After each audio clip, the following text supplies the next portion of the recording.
লেখাপড়া শিখতে গেলে, বিশেষ করে অঙ্কের জ্ঞান নিতে গেলে জ্যামিতি ধারণাটা পরিষ্কার হওয়া দরকার। এটা আমি শিক্ষক জীবনে প্রথম থেকে বলে আসি। তাই ছেলে মেয়েদের জ্যামিতি কনসেপ্টটা ক্লিয়ার না দিলে, আমার অভিজ্ঞতায় দেখেছি ছেলে মেয়েরা উপপাদ্য মুখস্থ করে, কিংবা বলে এটা 23-এর উপপাদ্য না 20-এর উপপাদ্য বলতে হয়। এটা কি, এটা তো প্রকৃত শিক্ষা হয় না। তাই জ্যামিতি উপপাদ্য শুরু করার আগে প্রাথমিক ধারণাগুলো না থাকলে উপপাদ্য শেখাটা সার্থক হবে না। এর আগে আমি চতুর্ভুজ কখন সামুদ্রিক হয়, চতুর্ভুজের সঙ্গে আয়তক্ষেত্র, বর্গক্ষেত্রের কখন কি সম্পর্ক হয়, এগুলো বলেছি।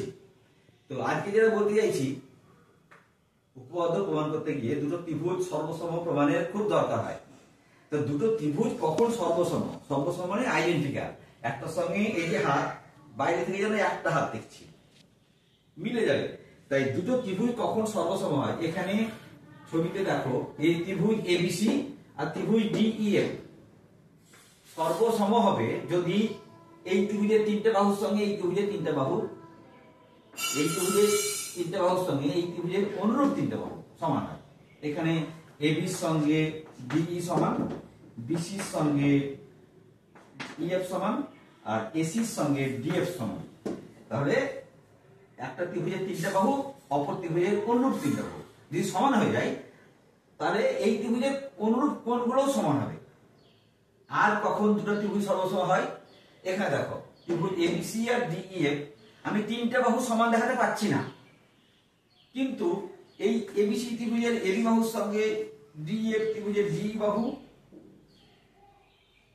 আর ডিএফ এর সঙ্গে এসির সঙ্গে ডিএফ বাহু, আর এই দুটো বাহু যে কোণটাকে ধরে আছে তাদের অন্তর্ভুক্ত কোণ, অর্থাৎ দুটো বাহু এবং তাদের অন্তর্ভুক্ত কোণ অপর ত্রিভুজের অনুরূপ দুটো বাহু এবং তাদের অন্তর্ভুক্ত কোণ যদি সমান হয়, তাহলে ত্রিভুজটা সর্বসম হবে। বুঝতে পারছি?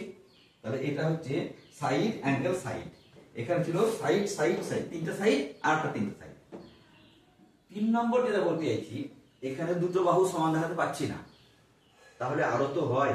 যেমন এখানে একটা বাহু আর এই বাহু সংলগ্ন দুটো কোণ, এবিসি ত্রিভুজের বিসি বাহুর সঙ্গে ইএফ, ডিইএফ ত্রিভুজের ইএফ সমান হবে এই ত্রিভুজের বিসি বাহুর সঙ্গে এই ত্রিভুজের ইএফ বাহু, আর এবিসি ত্রিভুজের এবিসি কোণ আর ডিইএফ ত্রিভুজের ডিইএফ, এবিসি ত্রিভুজের এসিবি কোণের সঙ্গে ডিইএফ ত্রিভুজের ডিএফই। তাহলে একটা বাহু আর তার সংলগ্ন দুটো কোণ যদি সমান হয়, তাহলে এখানে অ্যাঙ্গেল সাইড অ্যাঙ্গেল, তাহলে দুটো ত্রিভুজ সর্বসম। বাকিগুলো যে দেখাতে পাচ্ছি না, একটা ত্রিভুজের তিনটা বাহু থাকে, অপর তিনটা কোণও থাকে, অপর ত্রিভুজের তিনটা বাহু থাকে, তিনটা কোণ থাকে। আমি যদি সর্বসম দেখাতে পারি, তাহলে বাকি যেগুলো দেখাতে পারলাম না সেগুলো সমান হবে। 4 নম্বর হয় একটা সমকোণী ত্রিভুজের সমকোণ আর একটা ত্রিভুজের সমকোণ, আর অতিভুজ। অতিভুজ কাকে বলে? সমকোণের বিপরীত বাহুটাকে অতিভুজ বলে। সমকোণী ত্রিভুজের সমকোণের বিপরীত বাহুকে অতিভুজ বলে। তাহলে এইটা সমকোণ, বিপরীত বাহু এইটা, তাহলে এসির সঙ্গে ডিএফ আর এবির সঙ্গে ডিই, মানে সমকোণী ত্রিভুজের সমকোণ অতিভুজ আর একটা বাহুর সঙ্গে যদি অনুরূপ ত্রিভুজের আর একটা ত্রিভুজের সমকোণ অতিভুজ এবং আর একটা বাহু সমান দেখাতে পারি, তাহলে ত্রিভুজ দুটো সর্বসম হবে। একটা ত্রিভুজ কখন, দুটো ত্রিভুজ কখন সর্বসম হয়? তিনটে বাহুর সঙ্গে তিনটে বাহু, এখানে দুটো বাহু তাদের অন্তর্ভুক্ত কোণ, এখানে একটা বাহু আর বাহু সংলগ্ন দুটো কোণ, এখানে সমকোণ অতিভুজ আর একটা বাহু। বুঝতে পারলাম? ক্লাস 7-এ দুটো ত্রিভুজ সর্বসম হওয়ার শর্ত অবশ্যই দেওয়া আছে। ছেলে মেয়েরা বই দেখে যদি না বুঝে থাকো, আমাদের ভিডিও দেখে বুঝতে পারবে। বুঝতে পারলাম? ধন্যবাদ।